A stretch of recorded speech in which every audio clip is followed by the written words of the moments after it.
Welcome everyone to Monday Match Analysis. I'm Gill Gross. Today's episode is a conversation with Jon Wertheim, my colleague at Tennis Channel, senior writer at Sports Illustrated, and a 60 Minutes correspondent who's been on the show a couple of times before.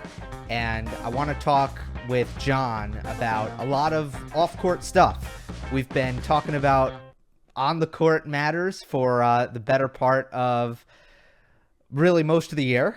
Let's be honest. That's what we usually do. I think now is a good time to just take a quick step back.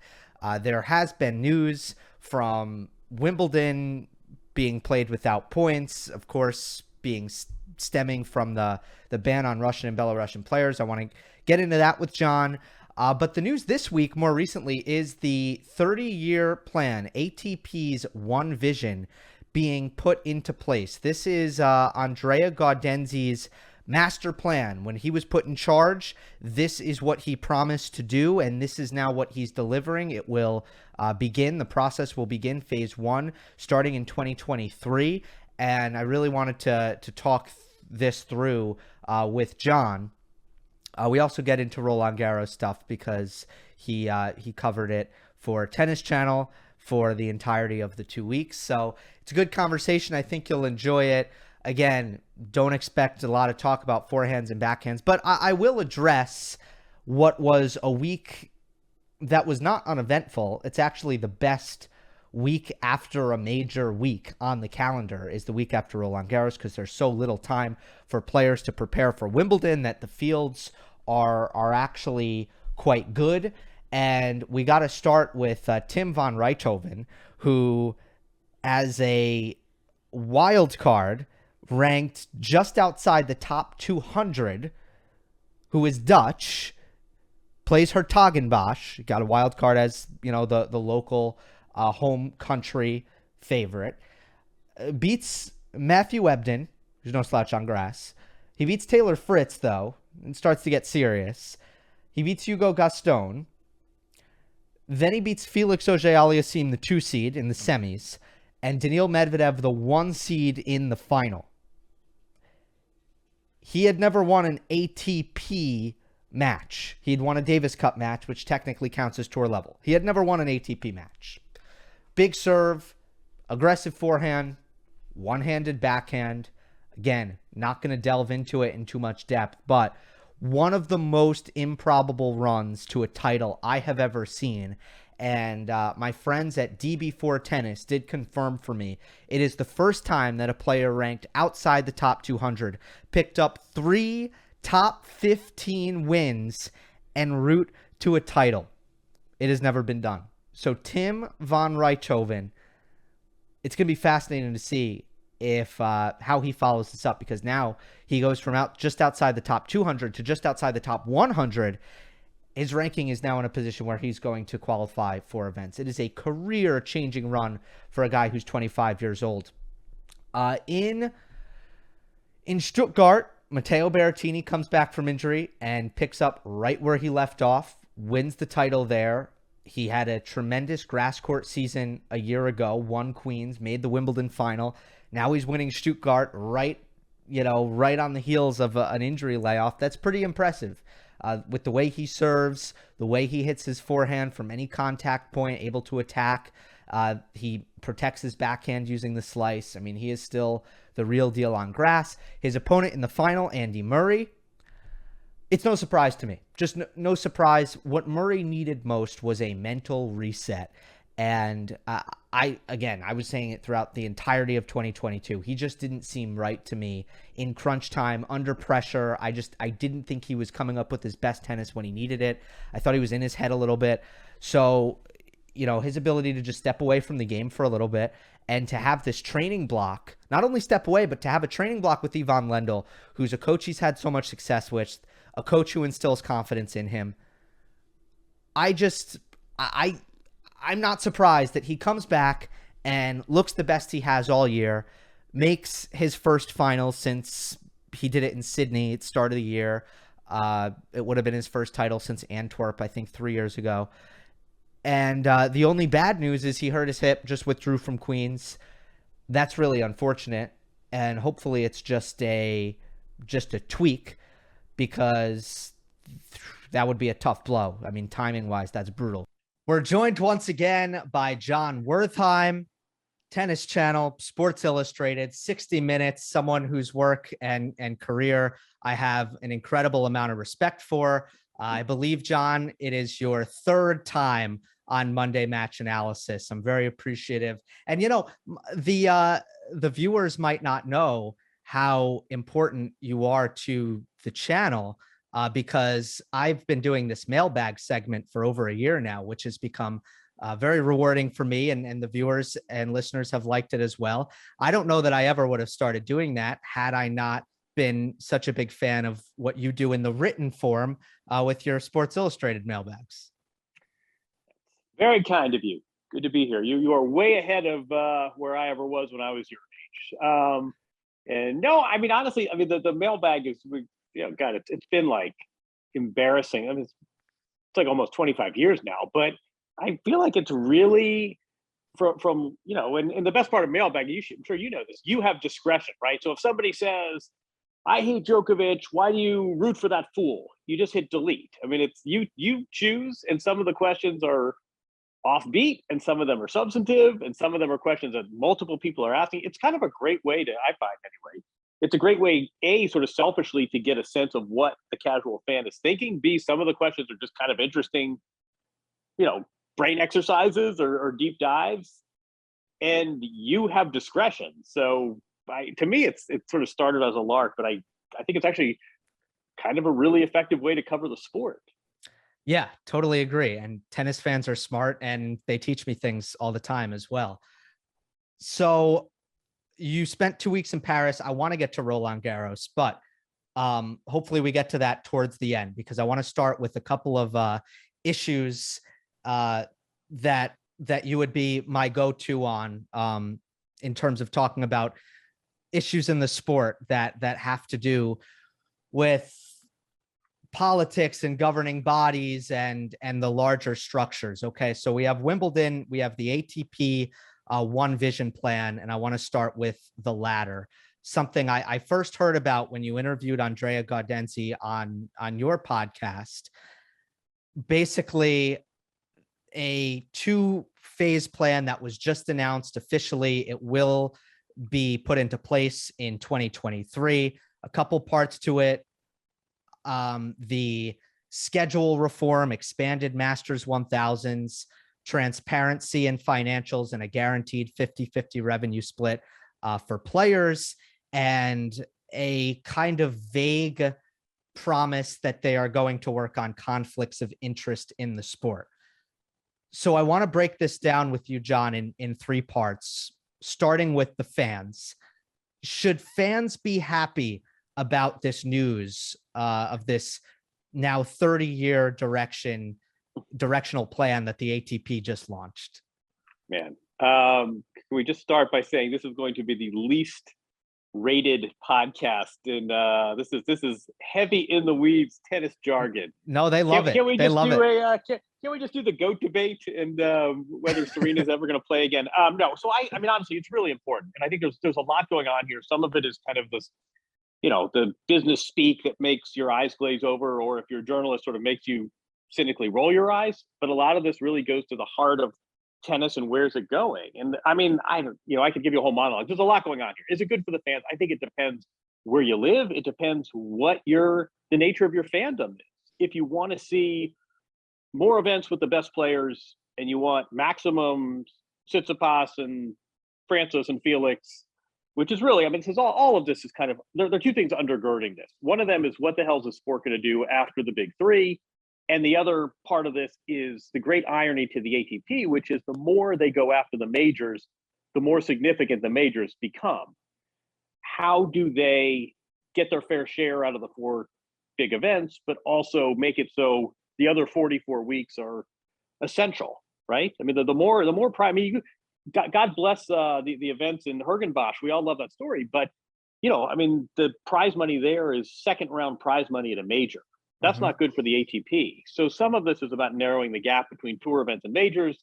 Some of this is just sort of from a media standpoint, from marketing standpoint, presentation. Where's the sport going when these three guys with 60 some majors retire? Is it good for the fans? I think on balance, I mean, I think we're going to have a more streamlined calendar. We're going to have more mixed events, which I think is a huge plus. We are going to have longer big events. If you are a Washington, D.C. tennis fan or one of these 250s that's getting squeezed, not great. If you are a player ranked 120, not great. But I think on balance, it makes a lot of sense. And I think for sort of the run-of-the-mill fan and the run-of-the-mill player, meaning a guy ranked 10 to 70, I think it's probably a overall net positive. Yeah.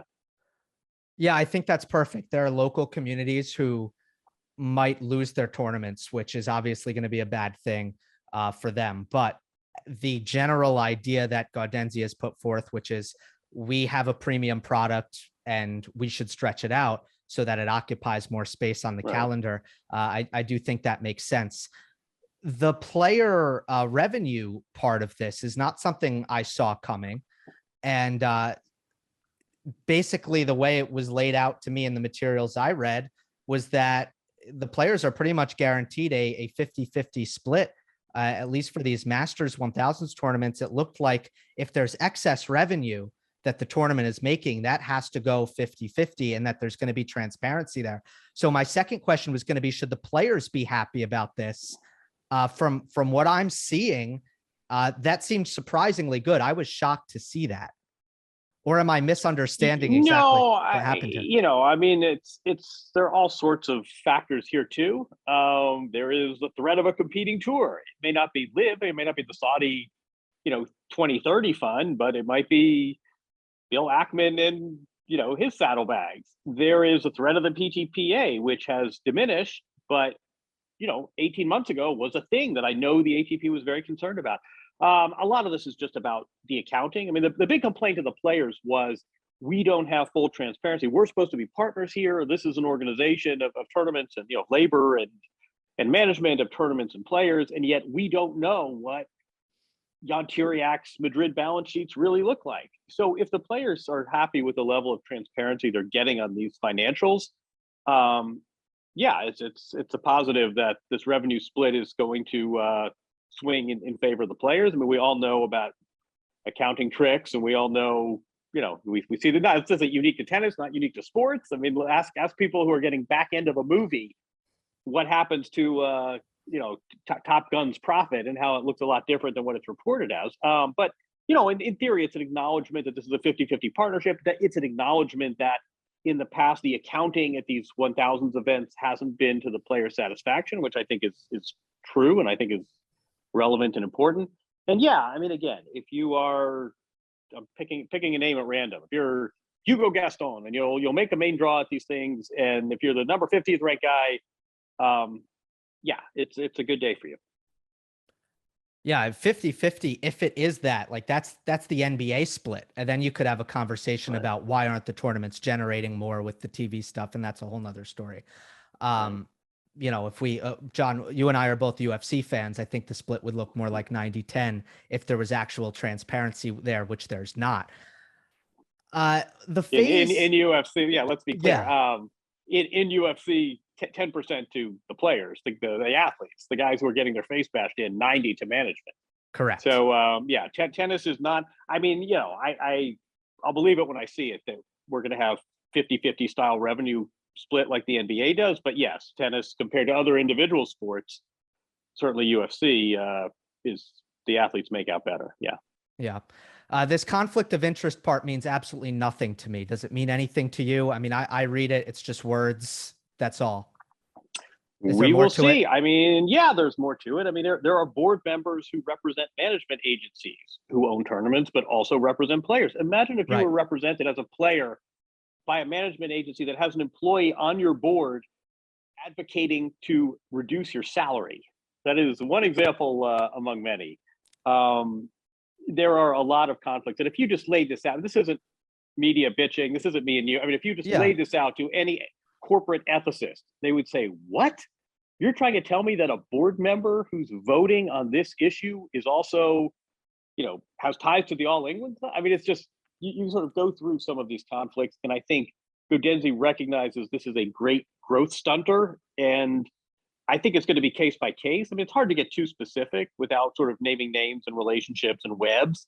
But I think this gives him, if nothing else, I mean, you're right. It reads like word salad, but I think what it also does is it empowers him or somebody to say, hey, wait a second, IMG, you either represent players or tournaments, but you can't have a board member advocating for reduced prize money when this same entity represents talent. So I think if nothing else, it arms somebody, whether it's Gaudenzi, whether it's some independent board, it arms them with the right to sort of take on these conflicts, which are huge. The more you sort of look under the hood, or whatever the cliche is in this sport, the more you realize it's not just gross, it's not just unethical, but it really is to the sport's detriment that it's been so permissive about conflicts that in any other corporate environment wouldn't even be considered. Yeah, so I guess it's a don't say I didn't warn you kind of thing. Good. Yeah. I got to follow up on that though. Where is there an example that sticks out in your mind? And again, I don't want you to. There's so many of them. I don't want to put you in a position where you feel like you have to call out an individual or anything like that. But what would be an example of a conflict of interest in tennis getting in the way of its growth and really hurting the basic function of the sport? Well, I mean, they're sort of large and small issues. So IMG owns Miami, so all the wild cards go to IMG players. They use that when they recruit players. So imagine if you had a situation like we have heading into Andy Murray, pick a name at random.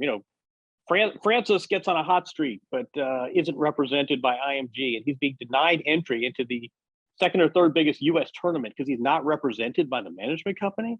Yep. IMG, I mean, I don't know, we'll pick on IMG, which also, IMG allegedly negotiated or helped set up this Netflix deal, this sort of tennis version of Drive to Survive. So not surprisingly, you hear complaints that it's IMG clients that are figuring prominently.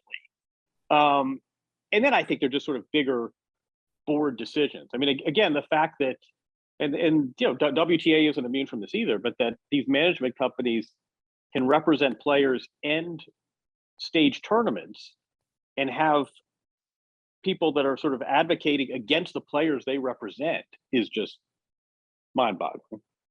Right, absolutely.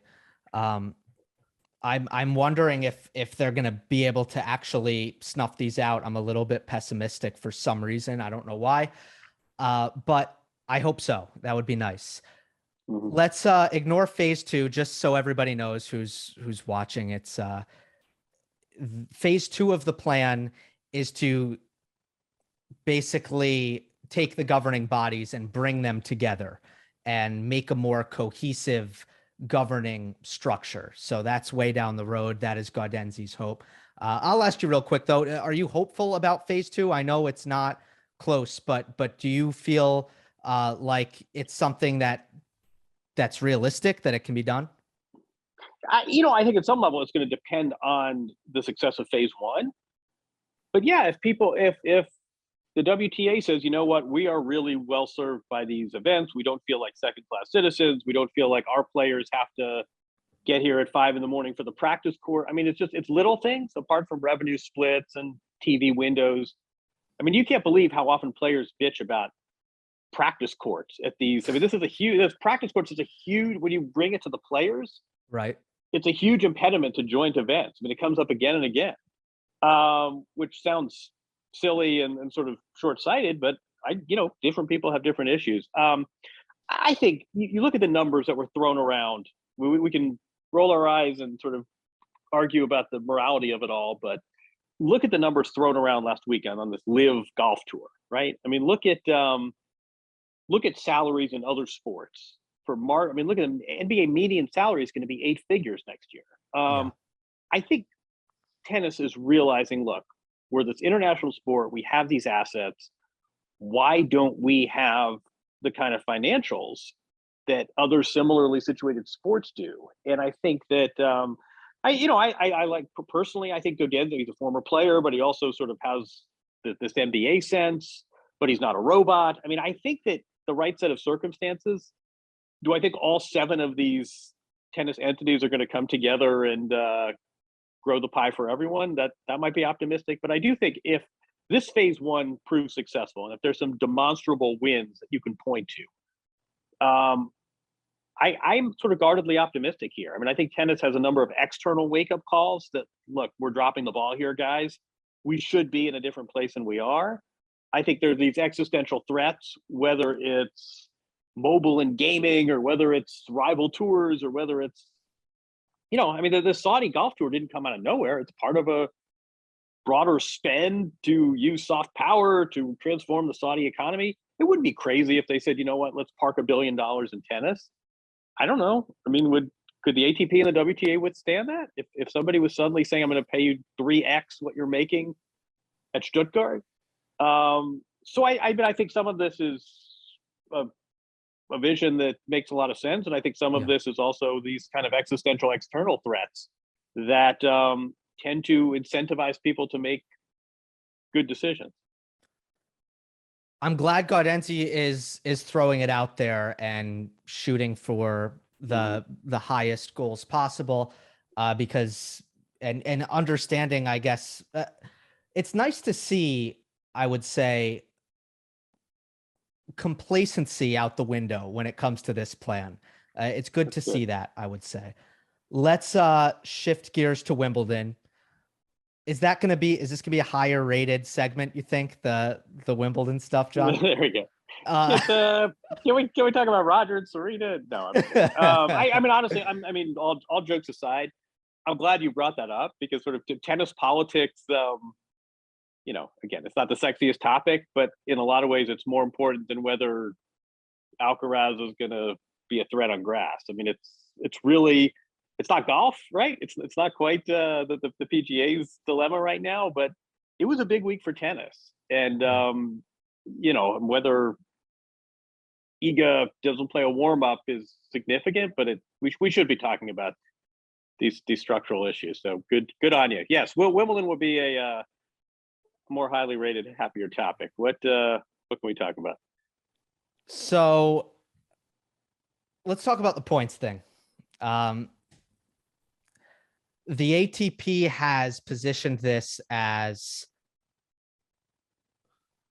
Russian and Belarusian players are not, have been wronged, basically. And in the name of fairness, we are stripping Wimbledon because it hasn't adhered to our rankings policy. Oh, by the way, it would be nice if the Slam stopped acting unilaterally. That's kind of how I read the ATP and WTA's communications.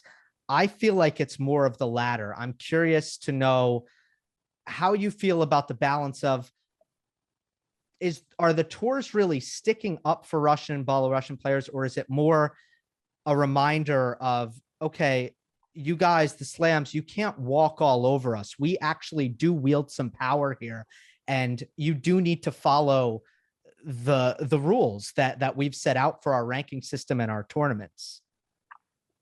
That is a great question. I feel like the tours felt they couldn't do nothing. They couldn't just eat it.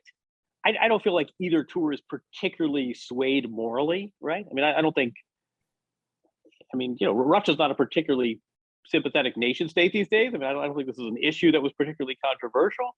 Right. But I do think you're right. I mean, I think the tours felt they couldn't do nothing. I think you had this looming precedent, not just what happens in the future when China does X and the US does Y, but I think this larger question you raise of this was done completely unilaterally. And we know it's not realistic that we're going to respond with a boycott. I mean, that's kind of the usual leverage you'd bring to bear, right? When an employer acts in a way you find disagreeable, you say, I'm not going to work. Well, that's not going to happen for the reasons we talked about, right? When a second round loser at Wimbledon makes more money than winning a title, that's a problem.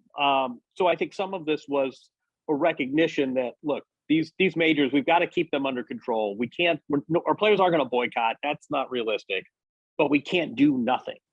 And I think that, what you're left with is sort of this measure that, who really, that doesn't really appease anyone. The players are not particularly happy. From John Isner, from people who, Fuchsovich, and look what happens if Berrettini loses early. Look what happens to his rankings. Denis Shapovalov.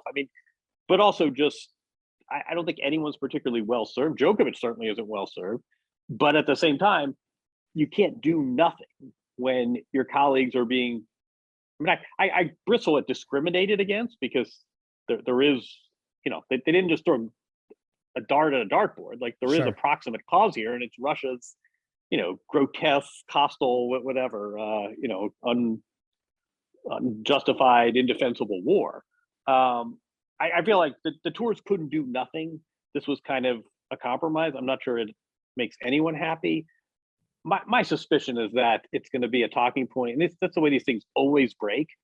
This is going to be remembered as the slam when X happened, and after 24 hours, it's back to tennis, and there's a crazy match, and there's an upset, and Nick Kyrgios does something crazy, and Djokovic wins the trophy, and it's going to be a footnote that you had this boycott. But it is a bit of an awkward way to start an event. I'll say that.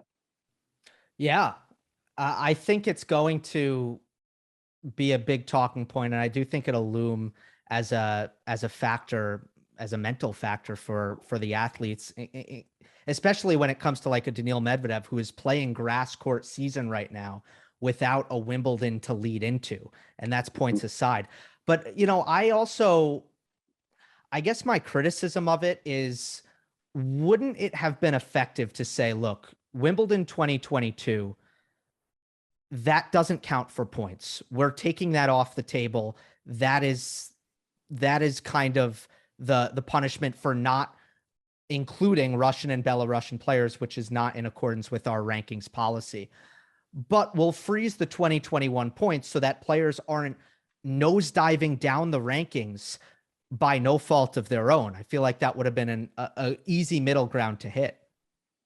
I wish I had it in front of me. Gaudenzi actually sent out an email last week, basically explaining why they've rejected that policy. If you give me a minute, I can send it to you. I can read it to you. It was considered, and I think, the bigger issue, I think, is that doesn't the ATP kind of diminish itself? I mean, the rankings points are one of the great leverage the two tours have, and so they've made a mess of their rankings. As a byproduct and unintended consequences of this, the player who comes from the banned nation is going to ascend to did ascend already to number one. So if we're worried about glorifying Russia, well, you've just played a role in that. Mm-hmm. And you have a lot of unhappy constituents who are now confused about the rankings. So, again, I feel like they had to do something. I think your suggestion, I don't have it in front of me, I don't want to misstate it. What you're suggesting, which is basically just take 2022 off the table, but you don't lose 2021. That was discussed and sort of considered and thoughtfully rejected. I don't want to misstate why, but okay. that was on the table and rejected for reasons that presumably were couched in logic. I don't know. I can send it to you if it helps. Yeah, I do think they also included that in an FAQ that I did read, Mm-hmm. but that was all. I read that 3 weeks ago, so I couldn't state it right now either.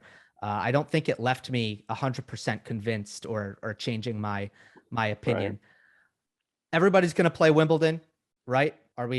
Is that what we're feeling? You were just on the grounds of Roland Garros. I know you were talking to people. Is that your sense? What I heard is that, yes, of the eligible play, Zverev's obviously not playing, and the Russians aren't playing, and I think Nadal, whatever, we could timestamp this as of Monday. I think he'll probably go, and you're halfway to a Grand Slam. You're the toast of tennis. I think he might give it a go, but I think they're going to play. But what I'm hearing, Isner even mentioned this. I don't know if you saw John Isner's tweet, but what I heard again and again is players are going to sort of do it holding their nose. And they're not going to they canceled, multiple players canceled rentals in the village. They'll stay at the hotel. They'll go, they'll play a little grass. They win, they won't win. They'll get their prize money. They'll leave. They are not treating this as one of the real sort of building points of their season. And I don't even know if tanking is a strong word, but I think there's sort of a grudging attendance and not I'm coming here and I'm going to give myself every possible opportunity. I think this is just another tour stop. I'm not going to get there a week early and get on my grass shoes and get a home rental so I can get in a rhythm.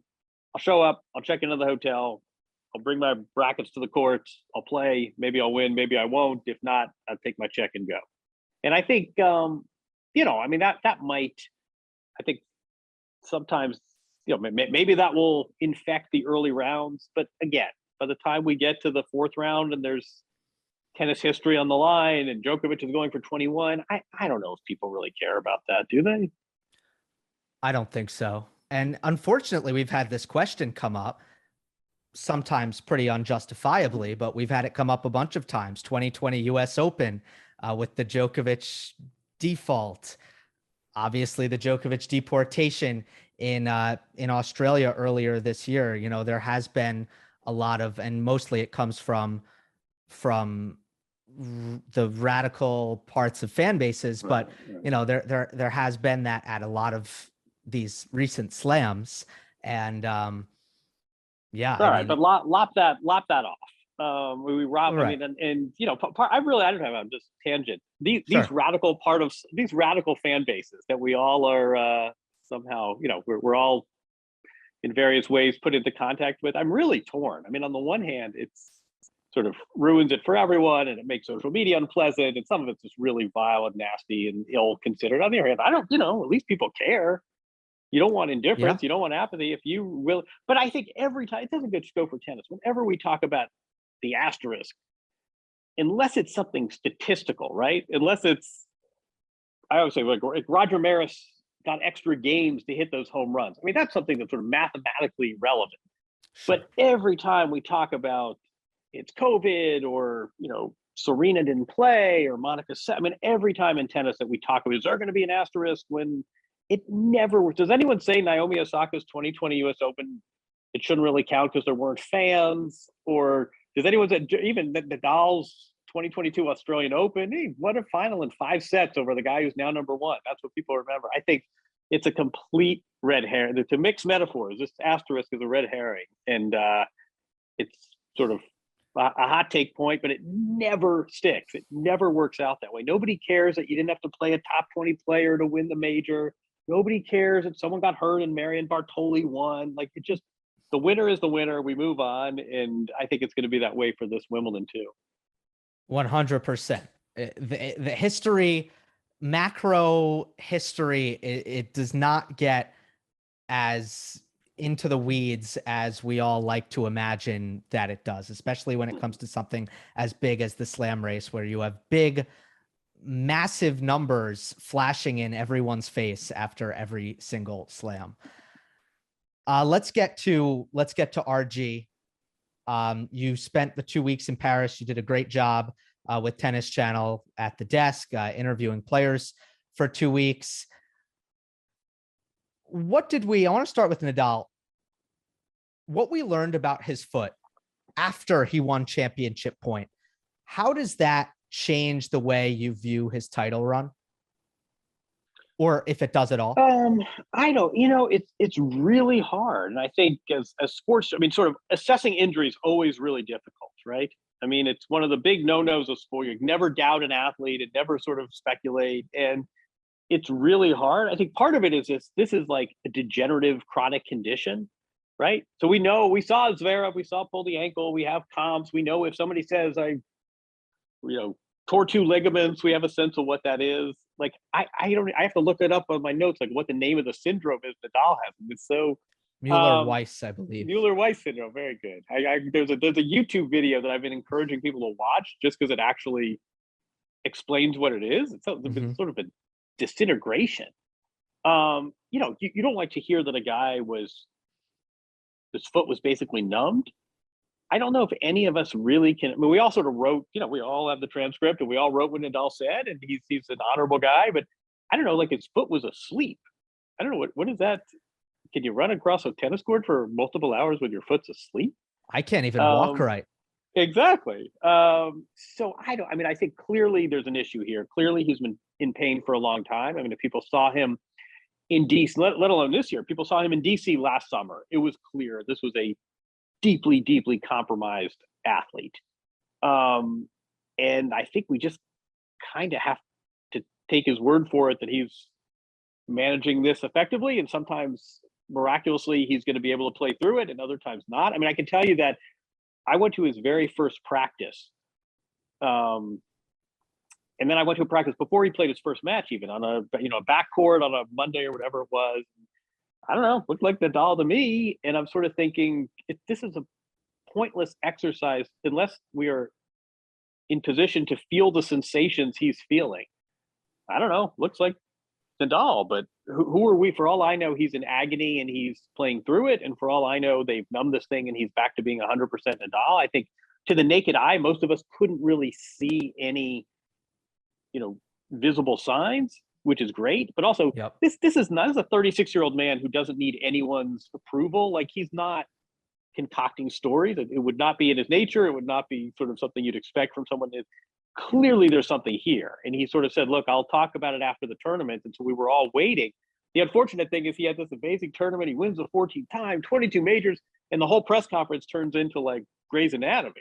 We sort of go back and read the transcript, and you'd think the guy was like retiring, and now he'd had this crowning moment of his career. It should have been this absolute celebration of this Titan who just pulled 2 majors ahead, and it's all about ligaments and injections and TUEs, and it was that was sort of an unfortunate offshoot of this. But I don't know. I mean, I think my sense is clearly there's an effective doctor, and he can still win majors. My sense also is he wakes up on the, to cliche, but he wakes up on the wrong side of the bed and he doesn't play Wimbledon. So I think it's just, who knows? I sort of, you got to trust not him specifically. I think in general, we'd all do well to trust athletes when they talk about their bodies.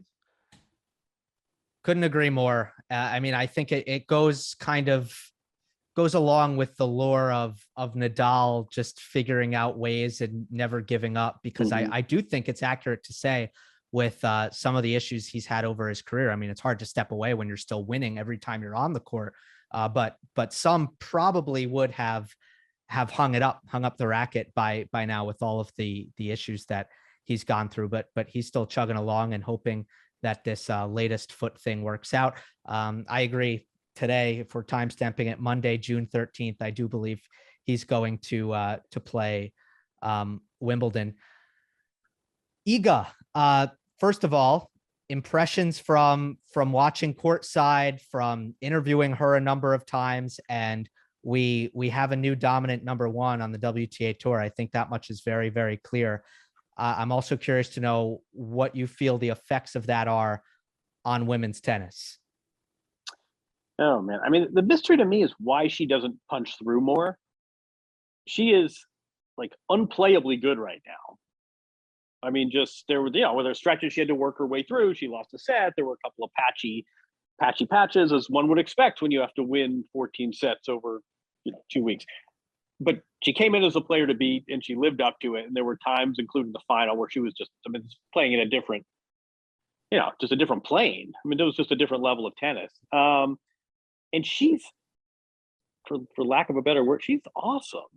She's funny and accessible and smart, and she has interest beyond tennis. I mean, she's coming off the court. So it's not like doing this in an interview at a hotel or even in a press conference when you've got 90 minutes. I mean, she's literally walking off the court, and she's talking about Ukraine, and she's talking about what book she read. And I knew, you do these courtside interviews, and it's always a fraught exercise. I mean, I always say the risk reward ratio is way out of whack. Like, if everything goes right, it's unremarkable, and if everything goes wrong, it's on YouTube. And but even then, in that format, she'd sign every autograph in sight.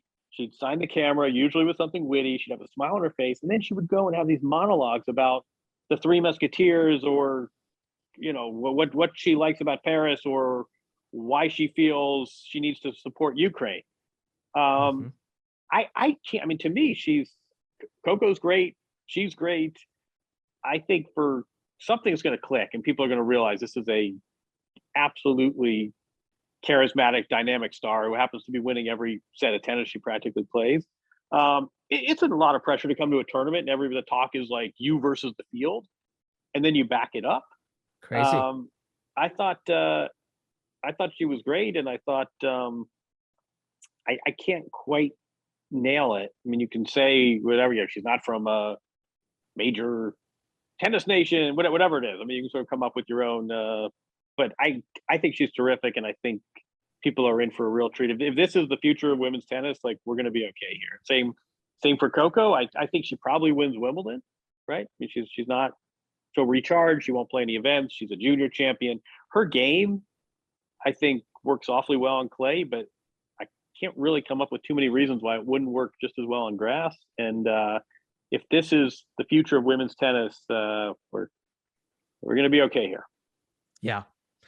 I think it might help her to win Wimbledon or the US Open in some ways, just for the American market. I don't think that's really true about other markets that care just as much about Australia and Paris.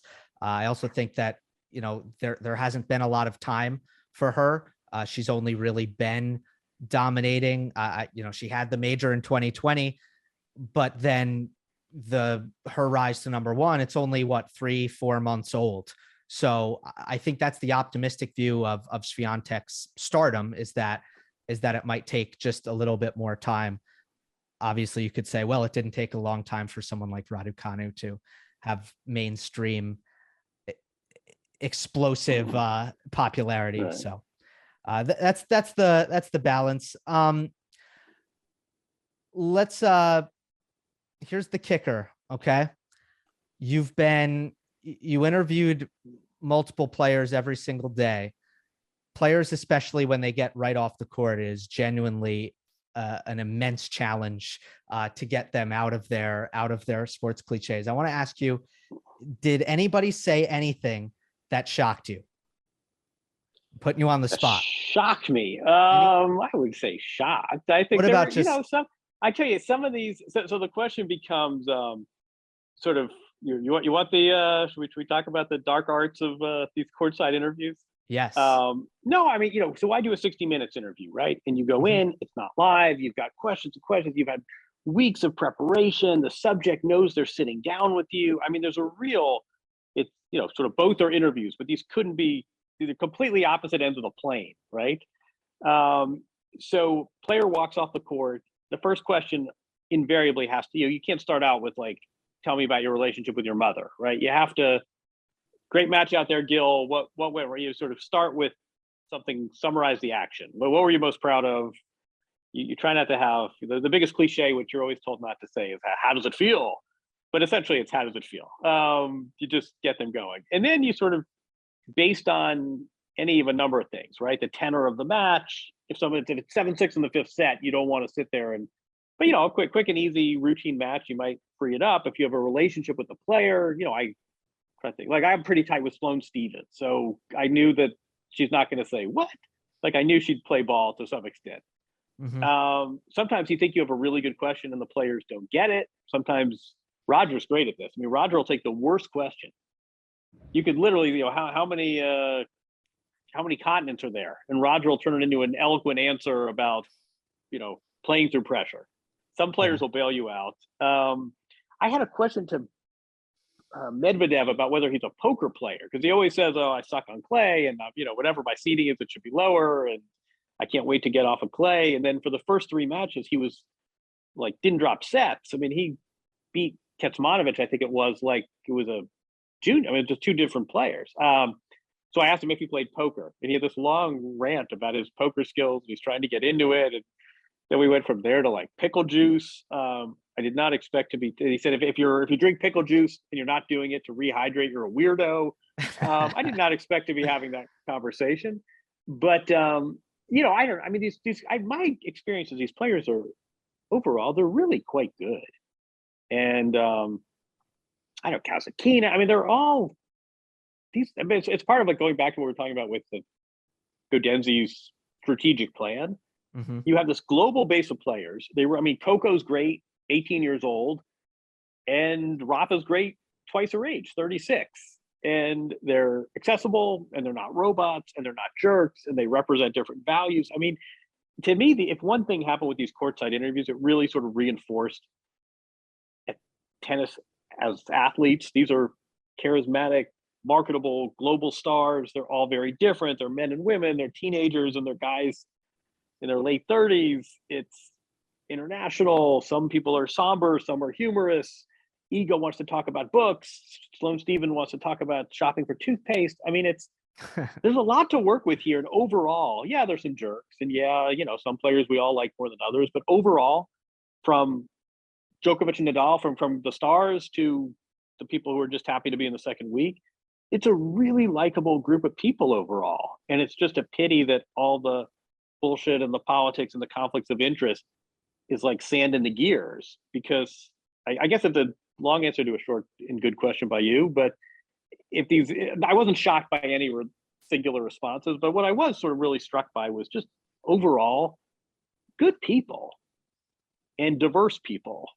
And tennis will be fine after Serena and Federer, Nadal, and Djokovic, but anything that gets the bullshit out of the way and lets the Cocos and the Igas and the Sinners and the Francises take center stage, we should all be in favor of that.